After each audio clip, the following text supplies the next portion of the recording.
السلام علیکم ناظرین، ٹو دا پوائنٹ کے ساتھ میں ہوں منصور Ali Khan.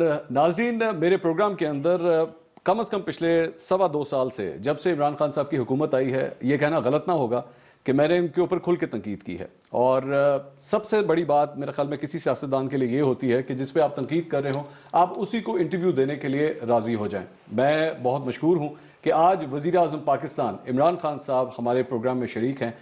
Over to you Khan صاحب، thank you so much for your time, اور آئی ہیو ٹو ایڈمائر کہ آپ نے مجھے وقت دیا انٹرویو کے لیے۔ دیکھیں منصور، میں سب سے پہلے تو ایک چیز واضح کر دوں، میں 40 سال سے میڈیا کے اندر ہوں، 40 سال سے کوئی پاکستانی اتنی دیر میڈیا میں نہیں رہا، کیونکہ کرکٹ میں ایز کیپٹن میڈیا پہ رہتا تھا اور پھر اس کے بعد پالیٹکس میں۔ دیکھیں، تنقید جو ہے وہ ایک معاشرے کا اثاثہ ہے۔ جب آپ ایک معاشرے کے اندر جس کو فریڈم آف ایکسپریشن کہتے ہیں، فریڈم آف ایکسپریشن کا مطلب کہ مجھے آزادی ہونی چاہیے کہ میں اپنی رائے دے سکوں۔ اگر وہ تنقید کر رہی ہے میں نے کسی گورنمنٹ کے اوپر، کسی ادارے کے اوپر، تو یہ مجھے آزادی ہونی چاہیے۔ اور یہ ایک جو کہتے ہیں نا کہ پروگریشن آف ہیومن تھاٹ، جو انسان کی جو سوچ ہے وہ آگے بڑھنے میں اس کا سب سے بڑا ہاتھ ہوتا ہے آزادی رائے میں، فریڈم آف ایکسپریشن میں۔ لیکن اس کے اندر 2-3 چیزیں ہیں۔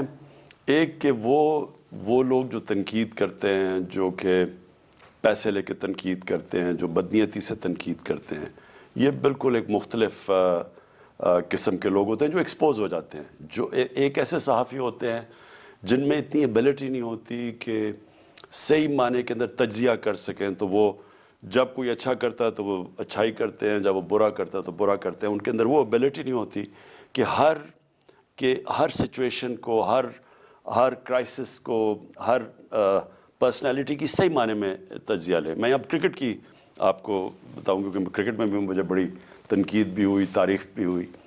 تو کئی دفعہ کرکٹ میں جب آپ ہارتے تھے تو جو صحافی ہوتے تھے ان میں یہ ایبلٹی نہیں ہوتی تھی کہ یہ کیوں ہارے ہیں۔ ٹھیک ہے، تو ہارے ہیں تو انہوں نے برائی کیا ہوگا، تو رات لیٹ نائٹ سوئے ہوں گے، تو شرابیں پی ہوں گی، تو پارٹیز کی ہوں گی، اور جیتے تھے تو پھر وہ ساری سب ٹھیک ہو اور یہ دوسری کے۔ لیکن جو سب سے بڑا ایک معاشرے کا اثاثہ ہوتا ہے وہ صحافی ہوتا ہے جس کے اندر صحیح معنی میں تجزیہ کرنے کی اس میں ایبلٹی ہوتی ہے، اس میں تعلیم ہوتی ہے، وہ پڑھا لکھا ہوتا ہے، وہ محنت کرتا ہے۔ اس سے بڑا اثاثہ معاشرے کا نہیں ہوتا، اور یہ بڑا فائدہ کرواتے ہیں، کیونکہ جو وزیر بھی ہوتے ہیں، جو پرائم منسٹر بھی ہوتا ہے، وہ جب اخبار دیکھتا ہے یا وہ میڈیا دیکھتا ہے تو وہ سب سے پہلے ان کی طرف دیکھتا ہے۔ یہ جو اوپینین میکرز ہوتے ہیں، اور یہ میں پھر سے ریپیٹ کرتا ہوں، یہ ایک معاشرے کا اثاثہ ہے۔ تو آپ تنقید بھی کرتے رہیں، کوئی اچھی چیز ہوتی ہے تنقید۔ نہیں، ایکچولی میں اپنے پروگرامز کے اندر آپ کو میرے کپتان کہہ کے پکارتا ہوں تو اس کے اوپر آپ کے پارٹی کے فالوورز جو ہے وہ ناراض ہوتے ہیں کہ جی آپ یہ کیوں کہتے ہیں، جبکہ I never meant as a ڈس ریسپیکٹ۔ میں اس میں آپ کو ویسے I hope you don't have a problem with نہیں، کوئی 10 سال کپتان رہا تھا، ابھی تو صرف 2.25 سال پرائم منسٹر رہا ہوں۔ نہیں، چلیں آگے چلتے ہیں۔ اچھا یہ بتائیے، اب تقریباً 2.25 سال آپ کی گورنمنٹ کو ہو گئے، 2.25 سال کے اندر اپوزیشن آج بھی آپ کو کہتی ہے کہ جناب یہ سلیکٹڈ ہیں، یہ یو ٹرن کے ماسٹر ہیں۔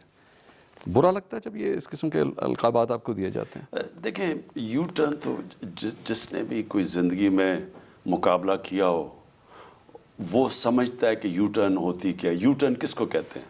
مثلا اب میں میچ کھیلنے جا رہا ہوں، میں نے میچ جیتنا ہے۔ میچ کے دوران جو میں نے اسٹریٹجی بنائی ہوئی ہے وہ اگلا کوئی ایسی چال کھیل دیتا ہے کہ میں اگر اسی اسٹریٹجی پہ چلتا جاؤں تو میں ہار جاؤں گا۔ اچھا، تو میں پھر اپنی اسٹریٹجی چینج کرتا ہوں۔ کیا اس کو یو ٹرن کہتے ہیں؟ تو میں سمجھتا ہوں کہ آپ جب ایک مقابلے کے سچویشن میں ہوتے ہیں تو اس میں مسلسل آپ اپنی ٹیکٹکس چینج کرتے رہتے ہیں جیتنے کے لیے۔ ٹھیک ہے، تو اصل تو مقصد ہوتا ہے جیتنا۔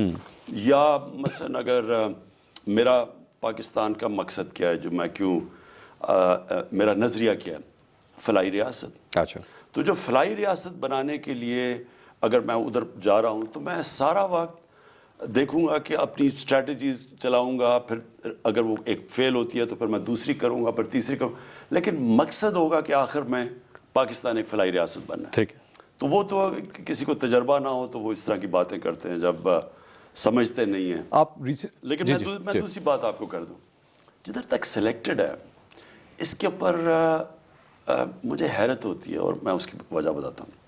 سلیکٹڈ دو پارٹیز کے دو جو پارٹیز ہیں, مین جو پارٹیز ہیں, ان کے جو بانی تھے نواز شریف, وہ سلیکٹڈ تھے. انہوں تو کوئی الیکشن لڑ کے نہیں آئے تھے. جب ان کو جنرل جیلانی نے ان کو پہلے فائنانس منسٹر بنایا, پھر جنرل ضیاء نے ان کو چیف منسٹر بنایا, تو وہ ہمیں پتہ ہے کیسے بنے تھے. ٹھیک. تو وہ تو کوئی اپنی پارٹی بنا کے جدوجہد کر کے نہیں آئے. دوسری طرف آصف زرداری ہیں, بلکہ ذوالفقار علی بھٹو ایک واحد ملٹری ڈکٹیٹر کے ساتھ ایک ان کے وزیر بنے.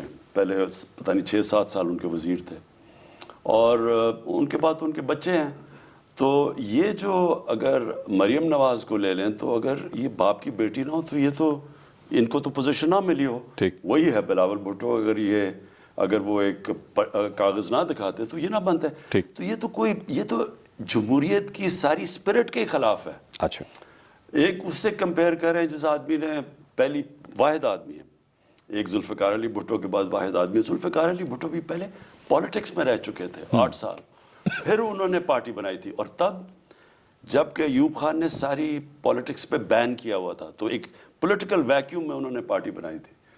تو میری تو 22 سال کی سٹرگل, زیرو سے پارٹی شروع کی, کوئی پولیٹیکل بیک گراؤنڈ نہیں. تو ایک تو مجھے اس کا اعتراض ہوتا ہے ایسے کہ یہ بڑی عجیب سی بات ہوتی ہے. اس سے زیادہ یہ الیکشن کو کوئری کرتے ہیں 2018 کی. میں صرف آپ کو 2 فیکٹس دینا چاہتا ہوں. پہلے تو فیفن کی رپورٹ پڑھ لیں, انہوں نے کمپیریزن کی ہوئی ہے 2013 کی الیکشن اور 2018 کی. ٹھیک. اور وہ تو ایک انڈیپینڈنٹ ادارہ ہے نا فیفن.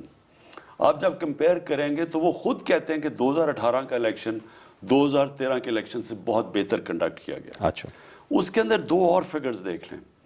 جو پٹیشن جب الیکشن ختم ہو جاتا ہے تو پٹیشن فائل کی جاتی ہے الیکشن کمیشن میں. مثلا اگر میں ہار گیا ہوں, میں کہتا ہوں جی میرا الیکشن ٹھیک نہیں ہوا, میں پٹیشن فائل کر دیتا ہوں. تو 2013 میں 133 پٹیشنز فائل کی گئی تھی نیشنل اسمبلی میں. ٹھیک ہے. جو ہارے تھے 133 لوگوں نے. 2018 میں 102 نے کی تھی. اچھا. اور 2018 میں جو 102 میں کی تھی, ان میں سے نون لیگ اور پیپلز پارٹی کے ملا کے 24 پٹیشنز تھی. ٹھیک ہے. اور تحریک انصاف کی 23 پٹیشنز تھی 2018 میں. ٹھیک. سو یہ کہنا کہ وہ 2013 تو ٹھیک الیکشن تھا, لیکن 2018 کا غلط الیکشن تھا, یہ کہہ رہے ہیں نا کہ سلیکٹڈ. تو وہ تو اگر آپ اٹھا کے دیکھ لیں اسٹیٹسٹکس, تو اس سے ہی ثابت ہو جاتا ہے کہ 2018 کا بہتر تھا. The problem is کہ جس طرح انہوں نے ریسنٹلی پی ڈی ایم نے جلسے کیے, وہ فوج کے اوپر الزام ڈالتے ہیں. وہ کہتے ہیں کہ جی فوج کو ایک یس مین چاہیے تھا, جس کی وجہ سے عمران خان صاحب کو انسٹال کیا گیا. عمران خان صاحب ہر چیز کے اوپر سائن کر دیتے ہیں, کسی چیز پہ اس کو روکتے نہیں ہیں. سربراہ مختلف جو ڈپارٹمنٹس کے لگائے ہیں, وہ یا تو سرونگ یا پھر ایکس فوجی جو ہیں ان کو, جو سروس مین ہیں ان کو وہاں پہ لگا دیا گیا ہے. تو آپ کی کوئی ایک ایسی چیز ہوگی جس میں آپ نے فوج کو ریزسٹ کیا ہو کہ نہیں دس از ناٹ ہیپننگ, یہ نہیں ہوگا, کوئی ایسی چیز ہے پچھلے 2.5 سال میں؟ دیکھیں منصور, فوج کو میں ریزسٹ تو تب کروں جب فوج میرے اوپر کوئی پریشر ڈالے. اچھا. تب ریزسٹ کروں. ٹھیک. مجھے ایک چیز آج تک فوج نے نہیں کہی کہ جو میں کرنا چاہتا تھا اور وہ کہیں کہ یہ نہ کرو تو یہ کرو, ایک ایسی چیز نہیں ہے. اچھا. ساری فورن پالیسی میری آپ منشور اٹھا کے دیکھ لیں, ساری فورن پالیسی تحریک انصاف کی ہے. اور اصل میں یہ جو نواز شریف اور زرداری کئی دفعہ جو یہ تو خود کچھ نہیں کہتے تھے, لیکن بعد میں جب یہ گورنمنٹ سے نکل جاتے تھے تو جو یہ کہتے ہیں فورن پالیسی پہ کہتے ہیں نا انٹرفیئرنس. ٹھیک. کہ جی ہندوستان کی ہم دوستی کرنا چاہتے تھے, یہ فوج نہیں کرنے دیتی. ایک یہ تھا اعتراض. میرا سارا منشور اٹھا کے دیکھ لیں, جو چیزیں میری منشور میں تھی وہ میں نے امپلیمنٹ کی. مثلاً میں نے ہمیشہ کہا تھا کہ ہم کوئی بھی ملٹری سلوشن میں بلیو نہیں کرتے, افغانستان میں کوئی ملٹری سلوشن نہیں ہے. ٹھیک. اسی کے اوپر ہم نے پورا عمل کیا, اور آج دنیا اکنالج کر رہی ہے پاکستان کو کہ ہم نے پوری مدد کی افغان ٹاکس کے اندر. اسی طرح میں نے کبھی مثلاً ایک وقت پہ پریشر تھا کہ ہم سائڈز لیں, ہمارے جو مسلمان ملک ہیں کسی کے ساتھ مل جائیں یا سائڈز لیں. ہم نے ہمیشہ کہا تھا کہ ہم ایک مسلمانوں کو اکٹھا کریں گے, ہم فریق نہیں بنیں گے کسی بھی آپس کے اندر مسلمانوں کی کانفلکٹ میں. وہ بالکل وہی ہے. میرا مطلب مجھے کوئی اگر وہ اسپیسیفک ایگزامپل دیں کہ کدھر ہے جو کہ میں پریشر میں آیا ہوں. میں آپ کو بتاتا ہوں. میرے خیال میں اس میں ایک بہت بڑی اگزامپل جو ہے وہ جنرل ریٹائرڈ عاصم سلیم باجوہ صاحب کے حوالے سے ہے کہ آپ نے ان کا استعفیٰ ریجیکٹ کر دیا. اپوزیشن کے خلاف احتساب کے حوالے سے you are very strict. NAB حرکت میں بھی آتا ہے, سب کچھ تیز ہوتا ہے, لیکن عاصم سلیم باجوہ صاحب نے اپنا استعفیٰ آپ کو پریزنٹ کیا, آپ نے کہا میں نے دیکھ لیا, سب کلیئر ہے. آپ کا نہیں خیال اس کی تحقیقات ہونی چاہیے تھی؟ منصور, پہلے تو یہ بھی کلیئر کر لیں کہ کوئی اگر ایکس فوجی کو ہم کہیں پوزیشن دیتے ہیں جس طرح جنرل باجوہ کو دیا تھا, تو یہ تو پہلے سوچ لیں کہ کیا اس لیے دیا ہے کہ ہمیں کوئی فوج کی طرف سے پریشر ہے, یا ہم نے اس پوزیشن کے اندر دیکھا کہ کوئی ہمارے پاس بہتر آلٹرنیٹیو ہے یا کوئی آدمی ہے, اس کے بعد ہم نے فیصلہ کیا. ٹھیک. جنرل آصف باجوہ کی جو ہم نے سی پیک پہ ان کو لگایا تھا, اس کی بہت بڑی وجہ تھی. اس کی وجہ یہ تھی کہ سی پیک کے اندر جو گوادر ہے وہ فوکل پوائنٹ ہے سی پیک. ٹھیک. جنرل باجوہ کی وہاں وہ سدرن کمانڈ کے ہیڈ تھے, اور ان کی اور ادھر ایک سیکیورٹی ایشو بھی ہے, آپ کو پتہ ہے بلوچستان کے اندر. تو اس سب کو دیکھ کے ان کا تجربہ, وہاں وہ پہلے کام کرتے رہے تھے چائنیز کے ساتھ, تو اور چائنیز سے بھی کنسلٹ کر کے ہم نے اس وقت ہم نے جو سمجھا تھا کہ ہمارے پاس بہترین آپشن وہ جنرل باجوہ ہے. ٹھیک. تو اس میں کوئی کسی کی طرف سے پریشر نہیں تھا, کوئی کسی نے مجھے نہیں کہا کہ جی اس کو لگاؤ. That was your own choice. بالکل, اور وہ اس لیے تھی کہ جب ہم آئے تھے تو وہ سدرن کمانڈ کے ہیڈ تھے. ٹھیک. تو جب ہم نے سی پیک کے اوپر اور گوادر کے اندر جو پریزنٹیشنز لی تو وہ جنرل باجوہ نے دی تھی ہمیں. اسپیشل اسسٹنٹ کے طور پہ ان کا استعفیٰ کیوں منظور کیا گیا, وہ کیوں لے لیا گیا پھر؟ نہیں, وہ ان کو ہم ٹیمپرری لے کے آئے تھے. دیکھیں انفارمیشن کے اندر کیوں لے کے, آپ یہ بھی سن رہے ہیں, اس لیے لے کے آئے کہ یہ جب آئی ایس پی آر میں تھے تو انہوں نے آئی ایس پی آر کا پورا ایک سیٹ اپ بنایا تھا. ٹھیک ہے. انہوں نے پورا وہ جو اس کو as an institution set up کیا تھا. اس سے پہلے آئی ایس پی آر کی اس طرح کی وہ ایک ادارہ نہیں بنا ہوا تھا جس کے اندر بڑا پروفیشنل ادارہ بنا تھا.